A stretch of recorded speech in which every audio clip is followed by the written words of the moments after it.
వాడి వయసు 3 సంవత్సరాలు. వీధి చివర వదిలిపెడితేనే మళ్ళీ ఇంటికి రావడం చేతగాని వయసు. అలాంటిది 23 సంవత్సరాల తర్వాత వాడు మళ్ళీ తిరిగి ఇక్కడికి వస్తాడంటావా? ఒకవేళ వచ్చినా వీళ్ళు వాడిని గుర్తుపడతారా, వాళ్ళని వీడు గుర్తుపడతాడా? అదంతా జరిగే విషయం కాదు. నువ్వు అనవసరంగా టెన్షన్ పడొద్దు. మనకు బిడ్డ పుడితే ఆ బిడ్డకే ఈ ఆస్తి మొత్తం దక్కాలి అని మన పాప పుట్టక ముందే ఈ ఇంటి వారసుణ్ణి ఈ ఇంటి నుంచి తప్పించేశాం. నువ్వు అన్నట్టుగా పొరపాటున మళ్ళీ తిరిగొచ్చాడే అనుకో, ఈసారి బయటికి వెళ్ళడం ఏకంగా పైకే పోతాడు. ఆ నమ్మకం నాకుంది కాబట్టే చాలా ప్రశాంతంగా ఉంటున్నాను. ఏమండి, నాకు పార్టీకి టైం అవుతుంది. అక్కడ నన్ను దింపేసొద్దురు గాని పదండి. ఓయ్, ఎక్కడికొస్తున్నావు?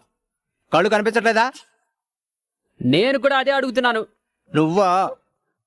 ఇంత పొగరుగా దూసుకొస్తుంటే ఎవరో అనుకున్నాను. నువ్వేనా? ముందు నా కారు వచ్చింది, నువ్వు మర్యాదగా వెనకెళ్ళో. ఒకసారి జాగ్రత్తగా చూసుకో. ఎవరి కారు ముందొచ్చిందో ఎవరి కారు వెనకొచ్చిందో అర్థమవుతుంది. అయితే ఏంటి? నువ్వు మర్యాదగా వెనక్కి వెళ్తావా లేదా? వెళ్ళను. నా దారి ఎప్పుడు స్ట్రైట్ గానే ఉంటుంది. ఉంటుంది. ఎందుకుండదు? మా బావ కన్నెర చేసేంత వరకు నీ దారి స్ట్రైట్ గానే ఉంటుంది. ఒక్కసారి మా బావకు ఒళ్ళు మండిందంటే అప్పుడు తెలుస్తుంది. ప్రతిసారి ముందుకు దూసుకెళ్తానంటే కుదరదు.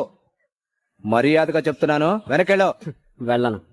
నా తప్పుంటే నువ్వు అడక్క ముందే దారిస్తాను.